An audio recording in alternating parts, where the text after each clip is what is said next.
Hello guys, welcome back to my YouTube channel Yog Jeevan शैली। आज हम एक बहुत ही इजी और सबसे ज़्यादा बेनिफिट देने वाले आसन के बारे में बात करेंगे, जिसका नाम है पद्मासन। सबसे पहले बात करते हैं कि पद्मासन को पद्मासन क्यों बोला है, इसके इंट्रोड्यूस के बारे में बात करते हैं। तो पद्मासन कमल का पर्यायवाची शब्द। तो जब ये आसन हम पूर्ण स्थिति में आ जाते हैं, आसन करने के बाद जब हम लास्ट पूर्ण स्थिति में आते हैं, तो हमारे बॉडी का जो पोजीशन है, जो आपका पोस्चर है, वो एक कमल के फूल के समान हो जाता है, लोटस के समान हो जाता है। इसलिए इसको बोला है पद्मासन। अब पद्मासन करना बहुत ही इजी है, करने का तरीका हम इसमें सीखेंगे और हमें ये सीखना है कि इसके लिए आप क्या गलत चीज़ कर लेते हो, उससे आपको बचना है। वो हम सारा एनाटॉमी के साथ इस आसन को पूरा सीखेंगे और समझेंगे। पद्मासन को ध्यानासन का राजा बोला गया है, क्योंकि ये आसन ध्यान या मेडिटेशन करते समय ये अगर आसन आप करें तो आपका मेडिटेशन बहुत अच्छा होता है। उसका रीज़न क्या है? क्योंकि इससे नी और हिप जॉइंट फ्लेक्सिबल होगा। अब उससे क्या रिलेटेड हुआ कि अगर फ्लेक्सिबल है तो आपका स्पाइन लंबे समय तक आपका स्ट्रेट रहेगा। नहीं तो क्या होता है कि अगर ये फ्लेक्सिबल नहीं है तो स्पाइन आपका लंबे समय तक स्ट्रेट नहीं रहता, वो थक जाता है। अगर स्पाइन थक जाता है तो बैंड हो जाता है। तो इससे क्या हो, स्पाइन आपका स्ट्रेट रहता है, जिससे आपका एनर्जी फ्लो स्पाइन के थ्रू आपका नीचे से हेड की तरफ आपका जो एनर्जी फ्लो है वो आता है। इसलिए इसको ध्यानासन का राजा बताया गया है। तो अब सीखते हैं कि करना कैसे। तो आसन करना बहुत इजी है, मैंने पहले ही बताया था। सबसे पहले आपको क्या करना है, जैसे दोनों पैर सीधे किए, फिर आपको एक पैर को ऐसे बैंड किया, बैंड करके फिर आपको थाई के ऊपर रखना है। थाई के ऊपर रखने के बाद फिर आपको दूसरा वाला पैर बैंड करना है, बैंड करके दूसरे वाले थाई के ऊपर रखना है। रखने के बाद ध्यान दें कि दोनों घुटने नीचे ज़मीन पे टच हो। ज्ञान मुद्रा या चिन्ह मुद्रा, जो भी मुद्रा लेके आप ध्यानासन में बैठ सकते हो और इस आसन को लंबे समय तक कर सकते हो। अब प्रॉब्लम कहाँ आती है कि बहुत सारे लोग इस आसन को कर नहीं पाते। उसका रीज़न क्या होता है? उसका मेन रीज़न दो होता है। एक होता है आपका हिप जॉइंट और दूसरा होता है आपका नी जॉइंट। ये फ्लेक्सिबल नहीं है तो ये आसन करना बहुत ही मुश्किल हो जाता है। अब आप सोचेंगे कि इसका हिप का और पद्मासन में क्या संबंध है? हिप का सबसे ज़्यादा संबंध हिप का होता है। इसमें कैसे होता है मैं आपको समझा देता हूँ एनाटॉमी के साथ। जैसे दोनों लेग स्ट्रेट है अभी, ठीक है, तो पद्मासन करने के लिए जैसे मैंने एक पैर को ऐसे बैंड किया, तो उसके लिए क्या होगा, यहाँ से जो हिप जॉइंट है वो फ्लेक्सिबल होना चाहिए, जो आपको मूव करने के लिए आपको अलाउ करे। दूसरा क्या होता है कि जब हम ये उठा के जब ये रखते हैं, ठीक है, तो ये जो हिप का जो रोटेशन है, ठीक है, ये आपका फ्लेक्सिबल होना चाहिए और जो हॉरिजेंटल अबडक्शन है वो भी आपका होना चाहिए। जिससे क्या होगा कि आपका जो फीट है, जो आपका फीट थाई के ऊपर रख के आप नी को नीचे आप टच कर सकते हैं, ज़मीन को टच कर सकते हैं, ठीक है। तो इसके लिए आपको ये वाला होना चाहिए। दूसरा क्या होता है कि जब हम फीट को रखते हैं तो नॉर्मल पर्सन जिसने लंबे टाइम से एक्सरसाइज नहीं किया तो उसको दिक्कत क्या आती है कि ये जो फीट आपने रखा है तो वो अलाउ नहीं करता है कि इसको हॉरिजॉन्टल अबडोमिनल में आपका अबडक्शन में रखें और इसको कमर को स्ट्रेट कर पाएँ। तो क्या होता है कि नॉर्मल पर्सन का जो ये रोटेशन होता है वो 60 डिग्री होता है, बट पद्मासन के लिए इसमें चाहिए 100 या 120 से ऊपर चाहिए। इसका जो रोटेशन है 120 तक चाहिए, 100 से 120 तक चाहिए। अगर वो नहीं हो पाता है तो फिर ये आसन करना बहुत ही मुश्किल हो जाता है।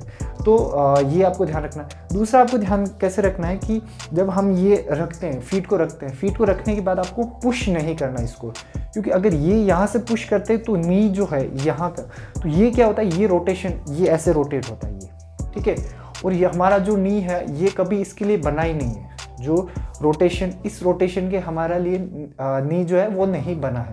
तो हम अगर पुश करते हैं, ज़बरदस्ती पुश करते हैं, तो इससे क्या होता है, हमारे नी में इंजरी हो जाती है। या मोस्टली क्या होता है, यहाँ का लिगामेंट, यहाँ पे 100% आपको इंजरी होगा, ठीक है। तो कभी भी पुश नहीं करना, आपको पुश करके या इसको ऊपर की तरफ खींचना नहीं है, नहीं तो आपको आपके हिप जॉइंट या नी में आपको 100% आपको इंजरी होगा। तो ये आपको नहीं करना। तो इसके लिए आपको क्या क्या करना है, इसके लिए आपको क्या करना है, सबसे पहले आपको जो हिप जॉइंट है उसको आप फ्लेक्सिबल करो। उसको फ्लेक्सिबल करने का बहुत सारे तरीके हैं। तो जैसे हम जैसे कपोतासन कर सकते हैं। कपोतासन कैसे किया, जैसे ये देखो, डाउन फेसिंग लो किया, पुश किया, तो इससे हैमस्ट्रिंग भी स्ट्रेच होगा और आपका जो हिप है वो भी ग्लूट मसल वो भी स्ट्रेच होगा। अब नी उठा के जब आप यहाँ रखोगे ऐसे ये, ठीक है, उसके बाद आपको हिप को थोड़ा सा ऐसे धीरे धीरे आपको नीचे की तरफ पुश करना है। लेकिन अगर ये भी आपको नी पे अगर लग रहा है कि नी पे जोर आ रहा है या फिर टच नहीं हो रहा है, तो आप ब्लॉक का यूज़ कर सकते हैं। ब्लॉक रख के फिर आप इसको पुश कर सकते हो, ठीक है। तो इससे क्या होगा कि आपका हिप जॉइंट है वो थोड़ा सा फ्लेक्सिबल होगा। हिप जॉइंट फ्लेक्सिबल होगा तो ये इजी हो जाएगी। दूसरा, आप पद्मासन के लिए प्री एक्सरसाइज होती है, 2-3 प्री एक्सरसाइज, वो आपको मैं सिखा देता हूँ। वो आप प्री एक्सरसाइज करो। जैसे फर्स्ट एक्सरसाइज, जैसे आप सामने बैठ गए, फीट को पकड़ा और ये आपको एल्बो से पकड़ा, फिर फिंगर लॉक करना, ऐसे धीरे धीरे आपको मूव करना है ये।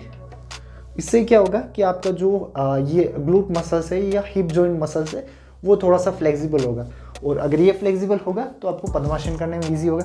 दूसरा, आप क्या करो कि फीट को ऐसे रखो, ये थाई के ऊपर रखा, अगर आपका ये ऊपर है तो आपको ऐसे पुश नहीं करना है। आपको क्या करना है, ये वाला फीट जो है वो नी की तरफ लेके आओ और ये जो आपको टोज है उसको फ्लेक्स करना है ऐसे। फिर धीरे धीरे आपको बिना दबाव के आपको मूव करना है धीरे धीरे ऐसे। इससे क्या होगा कि आपका ग्लूट मसल्स वो स्ट्रेच होगा, ठीक है। ये वाला एक्सरसाइज करो। ये आपको लग रहा है कि हाँ एक पैर तो बहुत ईजी से रख पा रहे हैं, पर दूसरा वाला पैर रखने में आपको परेशानी हो रही, तो उसको आप ऐसे खींचना नहीं है, ऐसे ज़बरदस्ती मत खींचो।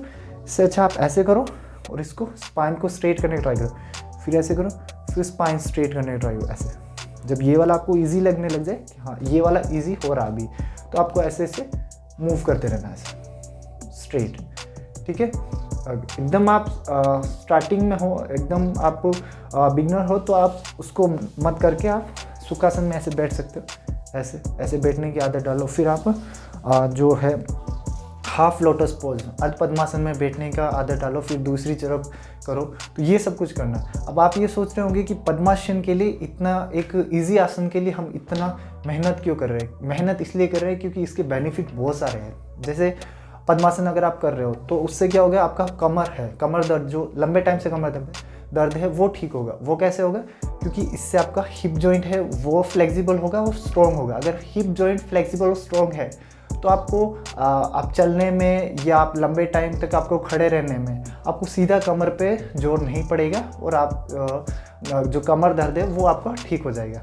तो इसका ये फ़ायदा। दूसरा हो गया पाचन शक्ति में इसका बड़ा फ़ायदा है, ठीक है। जिसका पाचन शक्ति बहुत ही कमज़ोर है, धीरे धीरे ये आसन करने से पाचन शक्ति बढ़ता है, क्योंकि यहाँ से जो नर्व सिस्टम जो का ब्लड सर्कुलेशन वो पैरों की तरफ थोड़ा कम करके पेट में, स्टमक में ब्लड सर्कुलेशन थोड़ा जल्दी करेगा, जिससे पाचन शक्ति आपका बढ़ जाएगा।